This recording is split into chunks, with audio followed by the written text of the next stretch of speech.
uncertainty is your friend. The more uncertainty a girl feels with the relationship, the more of your attention, more of her attention she's gonna put on you.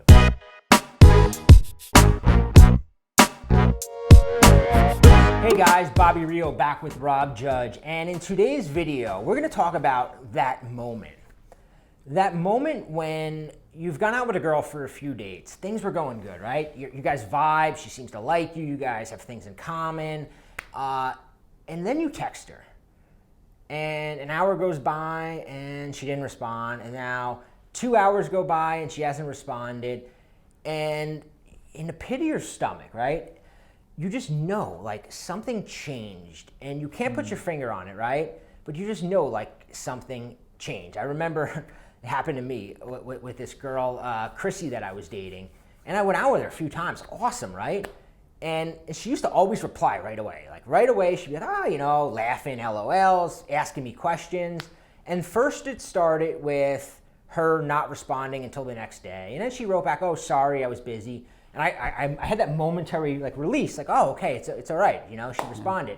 But then her responses dwindled, right? And slowly, I knew I was getting the slow fade, or what's it called, ghosting? Yeah, dude. You're like, you're saying it. I'm getting that feeling in my pit of my stomach. Yeah, because I know that feeling all too well. It's just like you just know, and it's like nothing like you can put your finger on. It's almost like it's like radio waves or like an antenna or like something. You just feel it. Something's wrong. So what happened, right? Because that's the eternal question. And as guys, I know that whatever would happen to me, I would immediately try to find like something I said. I would blame myself, but in the wrong way. I would blame myself thinking, oh, maybe I didn't show her that I liked her enough, right? Or I would be like, or I would think the other, maybe I said something offensive. Maybe when I made that joke about, gay people, maybe she has like a gay uncle and it really offended her, and maybe I gotta call her up and tell her, hey, I was only joking with that thing that I really, I always like to think that it was something I said that fucked things up, but it's not, right?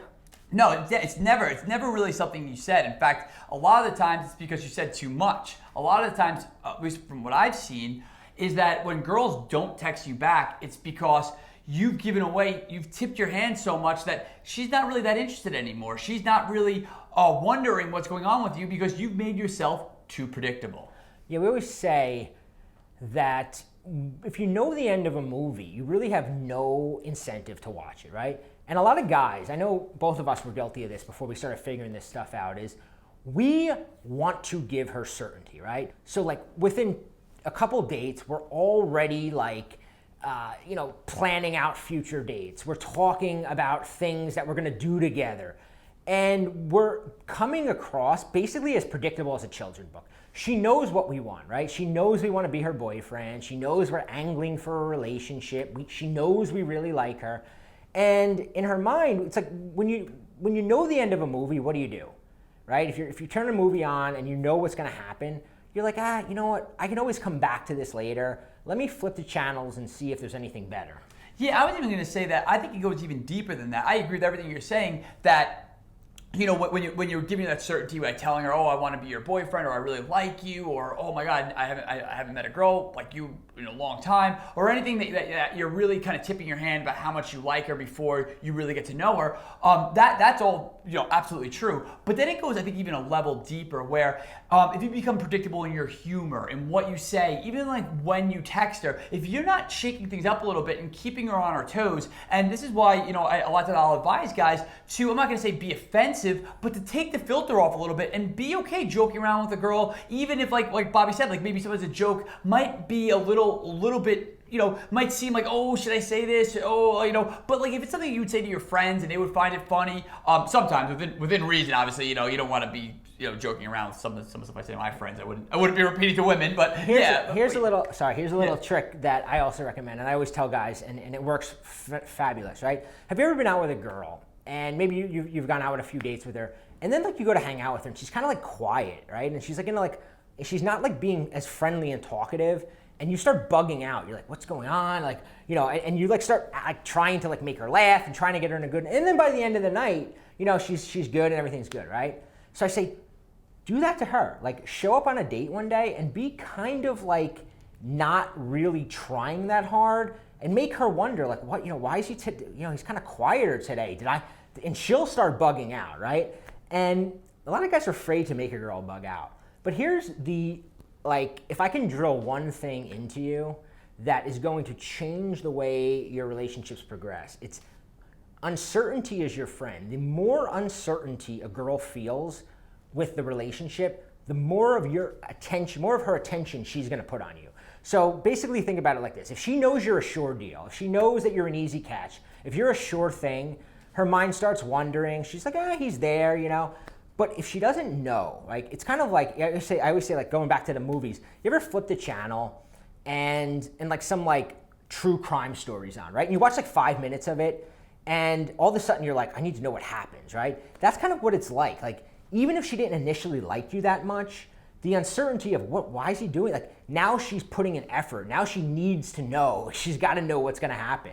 Yeah, and then, you know, the best, you know, true crime shows, the best movies, and the best guys with women are you know, what the three things that those have in common is that there's a lot of twists and turns. You know, the true crime show that would suck, you wouldn't be like, oh, this guy murdered this person and they caught him and it was, you know, an open and shut case. It's always like, oh, they thought it was this guy, but then it turned out it was this guy, but, you know, what this, you know, person, there's all these twists and turns. And that's the thing, it's like when she thinks you're gonna zig if you zag and you kind of defy her expectations, it's gonna give her a lot of, like a jolt of good emotion, almost like watching a good movie, and it's gonna draw her in and make her wonder and you know, kind of spin the hamster wheel in her head, like, what's going on here? And that's the experience that women want. See, a lot of guys are afraid to give women that, like Bobby said, they're afraid to give women that uncertainty, but that uncertainty is almost like a gift. You're giving her this experience that she really wants. Yeah, there's a scene in a great movie, Swingers, where Vince Vaughn's character goes to Mike. He goes, I want you to be the guy. I don't want you to be the guy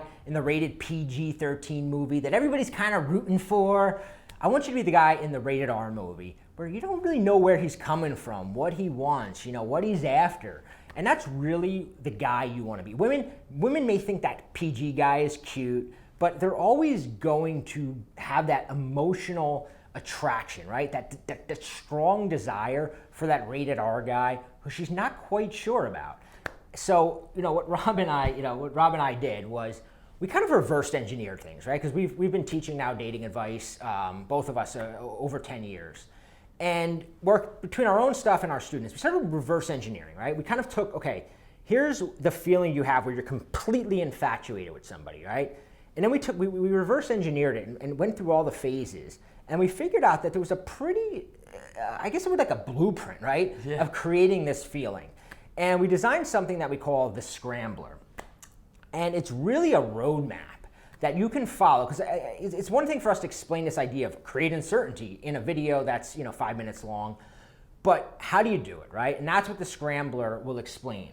And I just wanted to point this out. It's something you kind of said to me, and it really blew my mind. When you know, as you're checking out the scrambler and you know, you're considering it, look at it from not just the perspective of I'm going to use this on, you know, this girl I like or the next girl that I'm really attracted to, but also think about it from the perspective of the last girl that you really liked, or if you like a girl now, and the way that you ended up becoming so infatuated with her, and where she's on your mind, you're Googling stuff about her, you can't stop thinking about her. Look at what she did in terms of the scrambler, because a lot of the times, one thing a lot of guys realize is that, holy shit, this girl, you know, inadvertently used some elements of the scrambler on me, and that's why I can't get this girl out of my mind. Yeah, it's one of the funny conversations I always have with my coaching clients is they'll say, one of the things they always say is, she wasn't even my type, but then I go, then she ran the fucking scrambler on you, and she got you all obsessed with her, and that's what the scrambler does. So there's a video below. It's a little longer than this one. It walks you through